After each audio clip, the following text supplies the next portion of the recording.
Happy Sunday to you. I'm going to read a little bit about Moses on Sinai. So 3 months after the children of Israel had left the land of Egypt, that day they came into the wilderness of Sinai, and they camped at the bottom of the mountain there. And Moses went up to God on the mountain, and the Lord called out from the mountain to him, saying, "Say this to the house of Jacob, and tell the Israelites, you've seen what I did to the Egyptians, and how I carried you out on eagle's wings. Now, if you will in fact obey my voice, keep my covenant," which means promise, agreement that they made, like a contract, "then you shall be my own special possession, and treasured from among all the peoples of the world, for all the earth is mine. And you shall be to me a kingdom of priests and a holy nation set apart for my purpose." So Moses called the elders and told them all these words that the Lord said, and all the people answered together and said, "We will do everything that the Lord has spoken." And Moses reported that back to the Lord. And the Lord said to Moses, "I'm going to come in a big thick cloud, that the people may hear when I speak with you, and may believe and trust in you forever." So Moses told the people that. And the Lord also said, "Go to the people and consecrate them today and tomorrow, that is, prepare them for my sacred purpose, and have them wash their clothes, and be ready by the third day, because on the third day the Lord will come down on Mount Sinai in the cloud, in the sight of the people. Set barriers for the people around the mountain, saying, beware that you don't go up on the mountain, because whoever touches its border is going to be put to death." They basically will drop.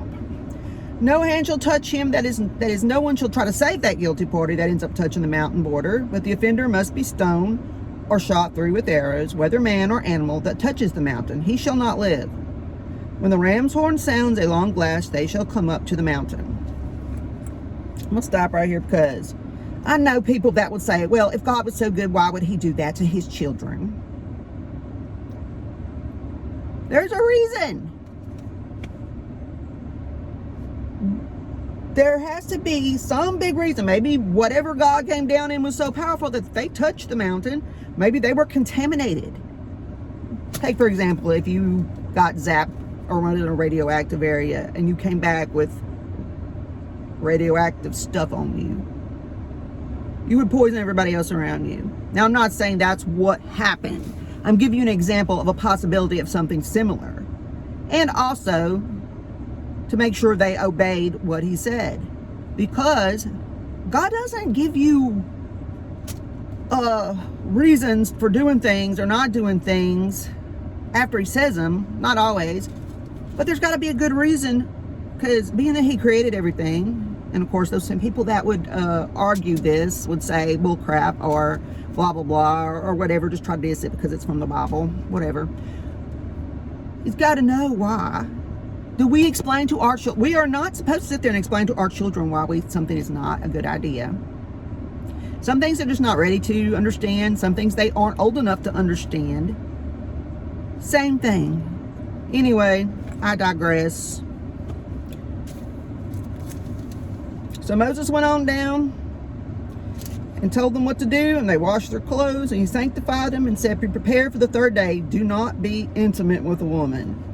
In other words, it's kind of like fasting. Just don't do anything that might possibly interfere with, and there's other religions even that have things where you don't do these things, so be intimate, because of, I guess it's more like a clearing of the mind or a preservation of energy, or just to be pure for both parties. So it happened on the third day, when it was morning, that there were thunder and flashes of lightning, and a thick cloud was on the mountain, and a very loud blast was sounded on a ram's horn, so that all the people in the camp were trembling. It was like loud. Then Moses brought the people out of the camp to meet God, and they stood and presented themselves at the foot of the mountain. At the foot of the mountain. Now, next week we will continue